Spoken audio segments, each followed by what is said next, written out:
Hi, my name is Trine Pedersen, and I will present the result from this study where I determined the effect of canola meal inclusion in weaning pig diets containing different concentrations of energy. Let me start with the background for this study. So far, adding canola to the diets for weaning pigs gives a lower energy content in diets, and canola meal may reduce the growth performance by depressing feed intake or because of lower nutrient digestibility. One solution has therefore been to add more fat to the diets to maintain the same net energy content as soybean meal-based diets. Furthermore, newer varieties has been developed which are higher in protein and contain less fiber, which all in all makes canola an attractive replacement for soybean meal in diets for weaning pigs. Throughout this presentation, I will use the abbreviation CMHP for high-protein canola meal and CMCV for conventional canola meal. A brief look at the nutritional variation between high-protein canola meal and conventional canola meal. We here have the crude protein content for the two canola sources. The blue column represents the high-protein canola meal, and the orange column represents the conventional canola meal, and this color scheme will be used in the following slides.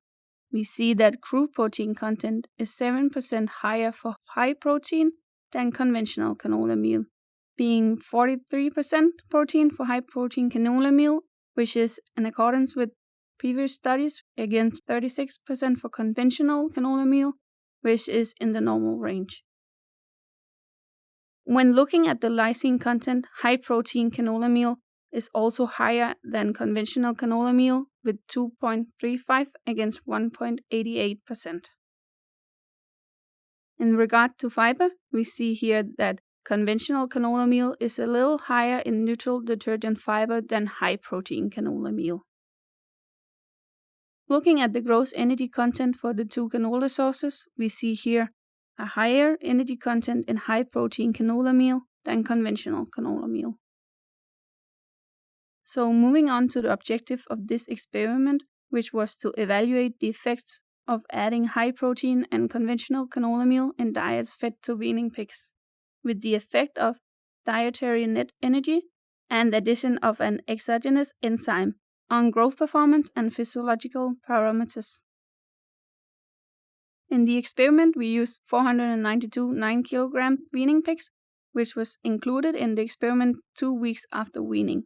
The experiment was a complete randomized block design with 12 treatments, and we had 4 different periods in terms of block, and in total 9 replicate pens with 4 to 6 pigs per pen. And the experiment lasted for a 22-day period. Moving on to the experimental diets, we have here the first 5 treatments, which was formulated to be equal in net energy by adding choice white grease. We have 1 control, 2 diets with 20 and 30% high protein canola meal, and 20 and 30% conventional canola meal. 4 diets were formulated without additional choice white grease, which caused the diets to be reduced in net energy. We had 2 diets with high protein canola meal with 20 and 30% inclusion, and 2 diets with conventional canola meal with 20 and 30% inclusion. In addition, 3 diets were formulated to test the effect of adding an exogenous carbohydrates to the control diet, a diet containing 30% high protein canola meal and a diet containing 30% conventional canola meal. And these diets were similar to the diet without additional choice white grease. The enzyme included in the diets was an exogenous carbohydrates from Elanco, which provided 2,000 international units of mannase per kilogram complete feed. The planned net energy values for these diets is here shown in this figure. In the figure, we have grouped the different treatments in constant energy, which are the first 5 orange columns, where the first column is the control diet and the addition of 20 and 30% high protein canola meal and 20 and 30% conventional canola meal. The next 4 green bars are the diets with reduced energy, where the first 2 green columns are addition of 20 and 30% high protein canola meal and the two next are 20 and 30% conventional canola meal. The last three gray bars are the diets with enzymes, where the first gray column is the control diet plus enzyme, and the next two columns with 30% high-protein canola meal and conventional canola meal, respectively. So the first 5 diets with constant energy showed in orange were planned to be 2,475 kilocalories per kilo. The diets reduced in energy are shown as the green columns, which decreased in energy from 2,420 to 2,349 kilocalories per kilo. The enzyme-added diets shown in gray reduced in energy from 2,475 to 2,349 kilocalories per kilo. Both sources of canola meal were analyzed for glucosinolate content, where we found a higher content of glucosinolate in high-protein canola meal than conventional canola meal. In this table, we see the calculated glucosinolate content in diets with high-protein canola meal, the blue column, and conventional canola meal, the orange column, was added by 20 or 30%. So in diets with 30% high-protein canola meal, the glucosinolate content did exceed the recommended level, which is less than 2 micromoles per gram. We recorded average daily gain, average daily feed intake, and gain to feed ratio for the 22-day period for all pigs. At the conclusion of the experiment, 1 pig per pen was sacrificed, and we collected blood samples, intestinal tract and thyroid gland weight, samples from duodenum, jejunum, and colon for histological analysis, digesta from ileum, cecum, and colon was taken to measure pH in each segment. Furthermore, VFA concentration was measured in cecum, and a fecal sample was taken to calculate apparent total tract digestibility. Data from this study were analyzed using contrast analysis in SAS, where 1 contrast was made to test the effect of canola source, 1 to test the effect of inclusion level, another to analyze the effect of energy level, and finally 1 contrast to analyze the effect of adding enzymes. For each contrast, pen was considered as the experimental unit. And now I will proceed to the results. If we start with taking a look at average daily feed intake, we did see an effect of the canola source, where the intake of pigs fed diets with conventional canola meal was higher than pigs fed the high-protein canola meal diets. However, the inclusion level did not affect the intake. Looking at the energy level, we observed that average daily feed intake was greater for pigs fed the diets where net energy was allowed to be reduced compared with pigs fed diets with constant net energy.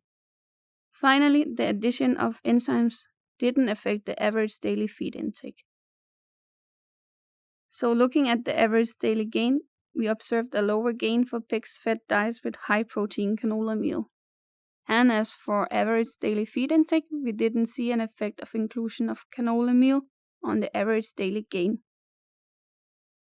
As well as for average daily feed intake, the energy level did also affect the average daily gain, which was greater for pigs fed diet with reduced net energy compared with pigs fed diets with constant net energy.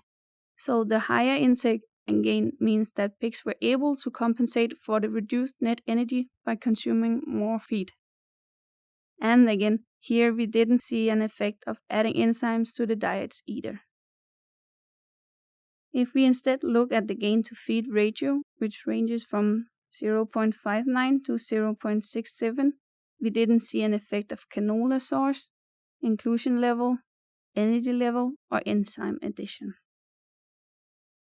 If we take a look at the physiological parameters, we only observe minor or inconsistent effect of adding canola meal on intestinal weight and gut fill, pH in the digesta, the concentration of VFAs in cecum, or the serum concentration of urea, total nitrogen, and albumin, and I won't discuss these findings further. But we did see an effect of canola inclusion on thyroid gland and serum IgG concentration, where the thyroid gland weight increased with increasing canola inclusion and the IgG concentration decreased. which is likely caused by the glucosinolate inclusion, but no further effect of these parameters was observed. Finally, a look at the total tract digestibility of energy showed a decreased energy digestibility as the inclusion level of canola increased, which most likely reflects the higher content of fiber in canola meal.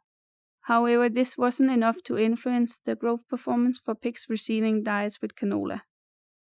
And we didn't observe any effects of canola source, energy level, or enzyme addition. In conclusion, up to 30% high-protein canola meal or conventional canola meal may be used in diets fed to weaning pigs from 2 weeks post-weaning without major impacts on growth performance or physiological parameters. In addition, we can also conclude that the net energy in diets containing canola meal does not have to be similar to corn soybean meal diets. And finally, addition of the enzyme failed to improve the nutritional value of canola meal. Thanks for your attention.